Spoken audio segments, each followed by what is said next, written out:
लाघवी ओम Sawant bulletin मध्ये आपलं स्वागत करते आणि माझ्या सोबत आहे रेणुका। आणि सगळ्यात सुरुवातीला बातमी आहे कोल्हापुरातली। शिरोळ तालुक्यात नेमकं काय काय घडतंय हे जाणून घेणार आहोत। आलास गावामध्ये काल एनडीआरएफनं दिवसभर अडकलेल्या गावकऱ्यांना आता बाहेर काढलेलं आणि यानंतर आता पुन्हा एकदा या सगळ्या परिसरामध्ये बचाव कार्याला सुरुवात झालेली आहे।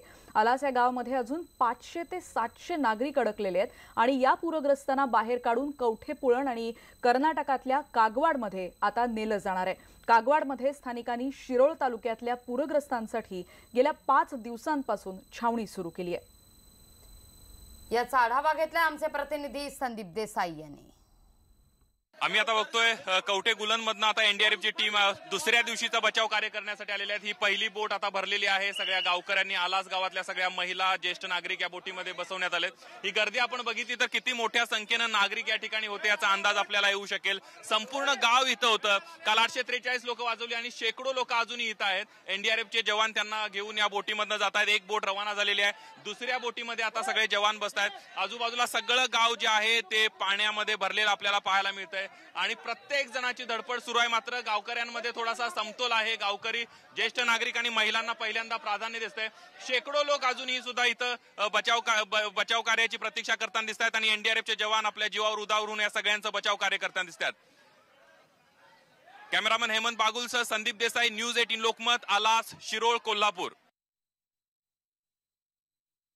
मी आता कर्नाटकातल्या कागवाडमध्ये आहे। आपण बघितलं नृसिंहवाडी, आलास, आवरवाड या सगळ्यांना बचाव करून इकडे आणलं जातंय आणि हे गावकरी आहेत सगळे।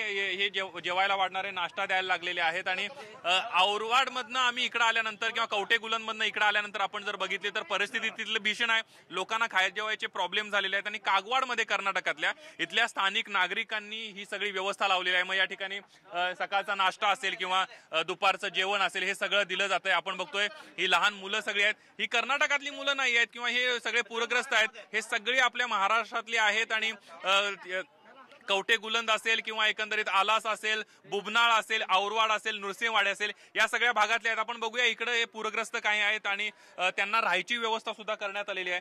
आपण बघतो अशी घरं दिलेली आहेत। ही शाळा आहे आणि या शाळेचे बेंचेस बाजूला ठेवून ही जर माणसं बघितली आपण तर ही पूरग्रस्त आहेत सगळ्या महाराष्ट्रातले लोक आणि त्यांना खायला जेवायची व्यवस्था केलेली आहे। जवळपास हजारो माणसं या शाळांमध्ये असलेली आपल्याला पाहायला मिळतात। आता जिकडे तिकडे ते गेलेले आहेत आणि त्यामुळे आपल्याला ते दिसत नाहीत, पण परिस्थिती बघितली तर अतिशय भीषण अशा प्रकारची परिस्थिती आहे आपण बघतोय। आणि यानंतर अजून पण काही खोल्या आहेत। हे सगळे महाराष्ट्रातले युवक आपल्याला पाहायला मिळतात। सगळीकडे अशा रूम दिलेल्या आहेत, यामध्ये हे सगळे बसतायत। हे आलास आणि त्या भागातले सगळे कवठे गुलंद आणि एकंदरीतच त्या नृसिंहवाडी या परिसरातल्या आहेत ही मुलं वगैरे आपण जर बघितली तर या ठिकाणी कर्नाटकातल्या आवरवाड मधल्या नागरिकांनी कागवाड मधल्या आणि लोकांना काही अडचणी असतील किंवा त्रास असेल याचा सामना करण्यासाठी किंवा मेडिकल इमर्जन्सी असेल या शाळेत बघितलं तर सगळे जे नागरिक बसलेले तुम्हाला दिसत आहेत हे सगळे आलास, आवरवाड आणि एकंदरीत त्या परिसरातले आहेत, नृसिंहवाडी परिसरातले आहेत। इथं आपण बघतोय की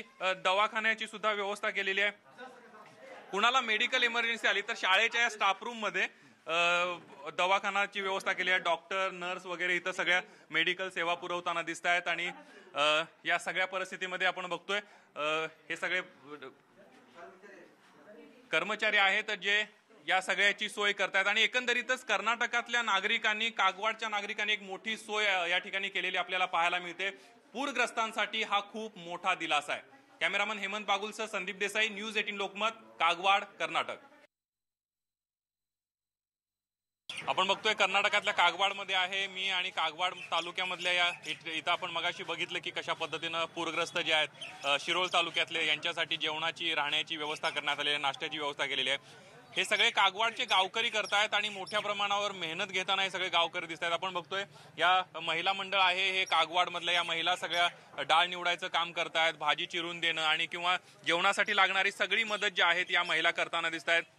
पूरग्रस्तांसाठी मदतीचा हात या कागवाडच्या लोकांनी, जनतेनं दिलेला आहे। स्वखर्चातनं करतायत हे सगळे आणि आपण ही महिला बघितलं तर ह्या सगळं काम करताना दिसत आहेत आणि पुढे आपण जाऊन बघितलं तर किचन सुद्धा आहे, तिथं सुद्धा अनेक पुरुष जेवण करायचं काम करतायत। मी तुम्हाला ते सुद्धा दाखवतो। हे दादा आपण बघतोय भाजी घेऊन जाताना दिसत आहेत। इथले सगळे तरुण मंडळी, इथली सगळे पुरुष मंडळी हे सगळं करताना दिसत आहेत। इथं जेवण सुरू आहे करायला। आपण बघितलं मोठी मोठी भांडी ठेवलेली आहेत हे सगळे आचारी आणि इथले गावकरी स्थानिक महिला या सगळ्या आपल्याला मदत करताना दिसत आहेत। एकंदरीतच काय ह्या मोठ्या मोठ्या भांड्यांमध्ये पूरग्रस्तांसाठी जेवण बनवलं जातंय। एकंदरीत परिस्थिती अशी आहे की महाराष्ट्र कर्नाटक हा सगळा बाब बाजूला ठेवून सगळ्या जाती धर्माचे लोक या ठिकाणी राबताना दिसत आहेत। महाराष्ट्रातल्या शिरोळ तालुक्यातल्या पूरग्रस्तांसाठी खऱ्या अर्थानं कागवाडच्या जनतेनं केलेला हा मदतीचा हात खरंच कौतुकास्पद आहे। कॅमेरामन हेमंत बागुलसह संदीप देसाई, न्यूज 18 लोकमत, कागवाड, कर्नाटक। आपण बघतोय आता मी कवठे गुलन मध्ये आहे। ही सगळी गाडीमध्ये बसलेली, तुम्ही जर गाडीत आजूबाजूला बघितलं, मी माझ्या व्हिडिओ जर्नलिस्टला दाखवीन की कशी माणसं बसलेली आहेत। मगाशी आपण जे रेस्क्यू ऑपरेशन बघितलं ते आलास मधून ही सगळी लोक कवठे गुलनला आणण्यात आलेली आहेत आणि एका गाडीची सोय करण्यात आलेली आहे। हे सगळं गावकऱ्यांनी केलेलं आहे, प्रशासनाची कुठली मदत नाही। एनडीआरएफचे जवान या लोकांना आणून सोडतायत आणि हे सगळे लोक आपापल्या नातेवाईकांच्याकडे किंवा कागवाडला जातात, तिथं कर्नाटक सरकारनं सोय केली असं गावकऱ्यांचं म्हणणं आहे। आणि एकंदरीत मृत्यूच्या दाढेतनं एनडीआरएफच्या टीमनं या सगळ्या लोकांना वाचवलेलं आहे। तुम्ही मगाशी बघितलं किती मोठ्या प्रमाणामध्ये पाण्याचा फ्लो होता। काल 850 लोक आणि आता जवळपास 1000 लोक आहेत। पहिल्या 2 ट्रिपमधून आलेले लोक आपल्या सोबत आहेत आणि हे सगळे आता कागवाडला जाणार आहेत। सीमा भागामध्ये कर्नाटकातलं एक कागवाड नावाचं गाव आहे। कवठे गुलन हे शिरोळ तालुक्यामध्ये आहे। काही लोक आहेत ज्यांना एनडीआरएफनं या सगळ्या पाण्यामधून काढलेलं आहे, त्यांचं गाव पूर्ण पाण्यात बुडालेलं आहे आलासमध्ये। एक काका आहेत आपल्याला, काका काय परिस्थिती वाटते, काय तुम्हाला सांगू काय, पाणी बुधवार पासून पाणी चढायला जे जोरात झालं, जोरात आल्यानंतर गाव सगळं आज संपूर्ण आलास गाव पाण्यामध्ये आहे। शासन तिकडं अजिबात बघायला तयार नाही। ग्रामपंचायतची लोक, तिथली स्थानिक लोक मदत करायला लागल्यात, सगळं करायला लागल्यात। कालपासून ह्या बोटी 3 आलेत, आता आज सकाळपासून बोटी चालू झाल्यात। आमच्या आलास गावची एक नाव चालू आहे, जीव धोक्यात घालून ती लोकांनी तर या लोकांना वाचवण्याचा प्रयत्न करायला लागलेत। माझं वैयक्तिक सांगतो तुम्हाला, माझं घर आता जवळजवळ संपूर्ण पाण्यामध्ये आहे। भाऊबंदाचं आमचं घर चांगलं होतं म्हणून ज्या माडीवर गेलो आम्ही, खालून जाता जायचं कसं म्हणून आमच्या बायका म्हणायला लागल्या, आता जाऊया म्हणून। एवढ्या पाण्यात मीच नव्हे तर संपूर्ण गाव सगळं आता बाहेर यायला बघायला लागलंय। आपण मदत पोहोचली आणि कुठल्याही प्रकारची टीव्ही चालू नाही, त्यांचं कुठल्याही रेंज नाही, कुठलं पाणी व्यवस्था नाही, लाईट तर 4 दिवस झाले गेले, त्यामुळे लोकांचे हाल चाललेत। अजून सुद्धा शासनाने काहीतरी त्यांच्यासाठी प्रयत्न हे करायला पाहिजे। आपण बघितला मृत्यू जवळ दिसत होता या लोकांना आणि शासन मात्र बुधवार नंतर एनडीआरएफची टीम काल दाखल झाली आणि त्यांनी रेस्क्यू ऑपरेशन केलेलं आहे। ही लोक आता संतापलेली आपल्याला पाहायला मिळतात। अजून एक काका आहेत, काका काय म्हणणार? असं झालं परिस्थिती, आम्ही तर बुधवारी आलोय। बुधवारपर्यंत लोकांची सोयी काहीच नाही, पाण्यात सोय नाही, खाण्याची सोय नाही, संडाची सोय नाही। आता तुम्ही कागवाडला कुणीकडे कागवाडला उतरणार आम्ही, तिथून काय आम्हाला सोय मिळेल आमच्यापर्यंत, आम्ही तिकडून जाणार। सरकार जर सोय केलं करायला ठीक आहे, नसेल कुठे जाणार तिकडे। मग आता बघूया अजून कोण, अजून बरीच माणसं आहेत, त्यांचं काय म्हणणं आहे। आजीबाई काय? सारे चरवंदा सब ये लिए, जंगल लिए, बाड़ी लिए, सारा कौन पकड़ने वाले नहीं। और नन्हे बेटे करने जो रोटी दिए खाते बैठूं, मुझे इंदिरा गांधी के इसके पैसे भी नहीं, क्या भी नहीं, मैं क्या बोलूं, सारा बैठूं। तुम्ही आता त्या एनडीआरएफच्या टीम मधनं बोटीतनंच आला बाहेर? हाँ, बोट से ही निकले? हाँ, बोट से आए वही करते। अगदी बघूया काय म्हणताय काका? आता असली परिस्थिती आहे की सांगायचं म्हणजे कसं आहे, आता तिथं मदतला आजपर्यंत कालपर्यंत आलेलं नव्हतं। काल 3 बोट आलते सिर्फ आणि आपण बघतोय मी आता कवठे गुलन मध्ये आहे आणि कवठे गुलन या गावकऱ्यांनी या सगळ्या जे पूरग्रस्त आहेत त्यांची मदत केलेली आहे। राहायची सोय केली, खायची सोय केली, मेणबत्ती पासून ते जेवणापर्यंत आणि कागवाडला नेऊन सोडण्यापर्यंत सगळी सोय केली आहे। या गावचे सरपंच आपल्या सोबत आहेत। सरपंच काय, औरवाड गावचे सरपंच आपल्या सोबत आहे, काय सांगाल? 8 दिवस झालं पुराचा वेळ का आमच्या 7 गावाला बेटीचं स्वरूप आलं। त्या टायमाला आम्ही आमच्या काही प्रतिष्ठित लोकांनी या लोकांची सोय करण्यासाठी जेवणाची व राहण्याची सोय आम्ही करताना केलो। शासन असू दे, सरकारमध्ये बसलेले लोक असू देत किंवा विरोधक असू देत, कुणी एकानेही आमच्या एवढ्या लोकांची इथं दखल पैशाचं, आम्ही त्या पैशावर त्यांच्या शासनाचे मुद्दो, पैशाची गरज नव्हती आम्हाला आणि आजही नाही। आम्हाला त्यांनी विचारपूस करून लोकांना बाबा कुठे राहिलेत, पोटाला काय आहे का नाही, लाईटची व्यवस्था गेली, लाईट गेली हे माहीत असताना सुद्धा काय पाण्याची व्यवस्था।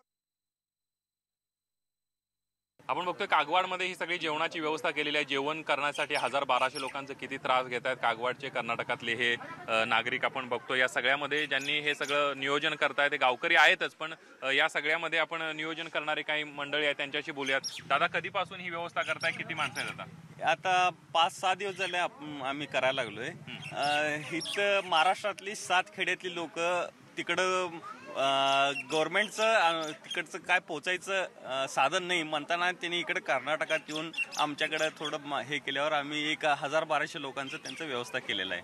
अगदी. आणि अजून एक दादा आहे आपल्यासोबत, काय सांगशील?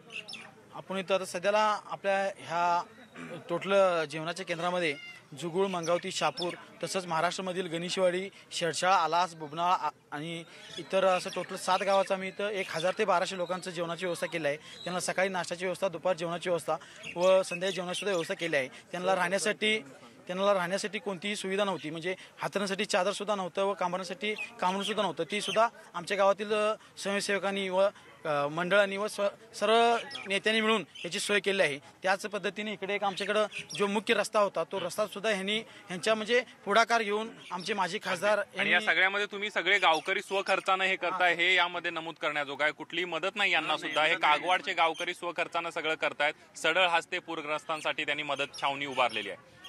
कॅमेरामन हेमंत बागुलसह संदीप देसाई, न्यूज 18 लोकमत, कागवाड, कर्नाटक.